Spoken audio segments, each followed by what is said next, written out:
Hey guys, it's Miss Hoffman, and today we're going to be doing a review over inferencing. So this is definitely a skill that pops up over and over again in your English classes. You've probably learned it in the several years leading up to 7th grade, but it's also something that you use in all your other classes as well. So science, math, even social studies requires us to examine the evidence and the clues we can see and add it to the background knowledge that we already know to come to a conclusion. And that's all an inference really is. And we're going to talk more about that in a minute. But our objectives for today, the standard that we're going over is being able to cite several pieces of textual evidence to support analysis of what the text says explicitly, as well as inferences drawn from the text. So the way that we're going to make sure that you are able to show that you have mastered this standard is that you're going to be able to say, I can make inferences based on the text. So the text can be something you're reading, something you're looking at, wherever you're gathering your evidence.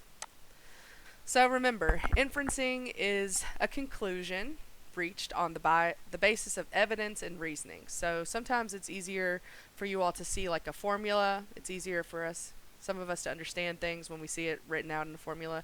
So you can always refer back to this formula of what you can see, so your evidence, plus what you already know equals your inference. And that's just a simple formula you can remember throughout this as well.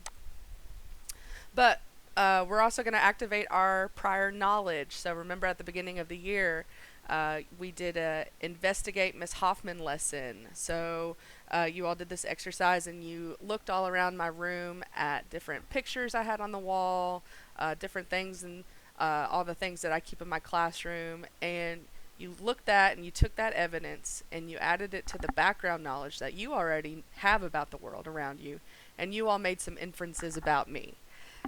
So these were some of the pictures that you all were able to see while you're up there and some inferences that we made. So one of you noticed, or several of you actually noticed, the pretty blue water and the cruise ship here in the background. So you took those clues, that evidence, and you added your background knowledge about the world that you already know, and you made some inferences about me, maybe that I like to travel or take cruises, or that I like visiting the beach.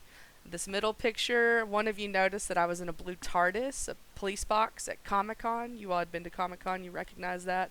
And you made the inference that maybe I was interested in like superheroes or Harry Potter or some other kind of nerdy things like that, which is absolutely true. And then a lot of you all noticed the picture here at the end from where I played softball in college. And you took what you could see and what you know about the world, so you've assumed that, or you came to the conclusion, the inference that maybe I'm pretty athletic, or at least I used to be. I don't really have the game like I used to, so it's probably past tense for sure. But you all did that exercise. So now I'm going to make my own inference for you all about something that happened to me last night. So Miss Hoffman's inference is last night my partner and I went out to dinner. My partner wasn't very hungry and they only had chips and salsa. When we got home, I put my mi casita tacos that I had left over on the top shelf of the refrigerator. This morning I woke up to the box of leftovers empty in the garbage can. So what might I infer happened to my leftovers? So I'm going to use that same little formula. I'm going to take the things that I noticed or the evidence I saw, and I saw that the leftover box that I had put on top of the shelf of the refrigerator last night before bed is now empty in the trash can. So that's my evidence I can see. I know my background knowledge, the second part, is that neither of our dogs can reach the top shelf of the fridge because they're tiny. And I also know that my partner likes Mexican food and has a history of eating my leftovers. So with this evidence that I saw and the background knowledge I have using that formula, it equals that I can infer based on clues, reasoning, and my background knowledge that my partner ate the leftovers while I was sleeping. That is definitely what I would infer from that. And I came to find out that it was actually true as well, so icing on the cake.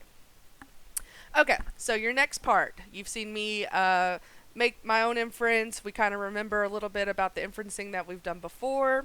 So your instructions will be to open the link that I've posted here. It's in blue. You can click that and it'll take you to an Inferencing with Pixar Shorts quiz. This is the part you're going to do on your own to see how you are doing with inferencing. So you're going to want to make sure that you keep both tabs open, this screen here with the slideshow as well as your Google Forms and the Google Doc, and you'll continue to use the slideshow here that I'm on to watch the next 3 Pixar shorts. I've posted 3 Pixar shorts here. So you will be going through, watching those, and answering questions about the inferences you make after watching the video. So remember, you can pause and go back to any parts of this slideshow to review if you need to remind yourself of the formula for an inference, or just to reread it or practice on the ones, remember the ones that we did together. And just remember that Disney Pixar shorts have no talking. There's no language. They don't use actual words to communicate. So it's up to you to pay close attention to what's going on. Use the actions and things that the characters are doing to use for your evidence to make some inferences. So you'll have the practice, you'll have videos, and then you have several questions for each video. Looks like 4 for each. So, sorry about that. You will have 3 videos and 4 questions each. When you get to the end of your questions, you're going to want to make sure that you don't forget to hit submit so you get credit. And we'll be checking in on inferencing next time we are together in class to see how we did. So have a great day, and we'll see you back at school.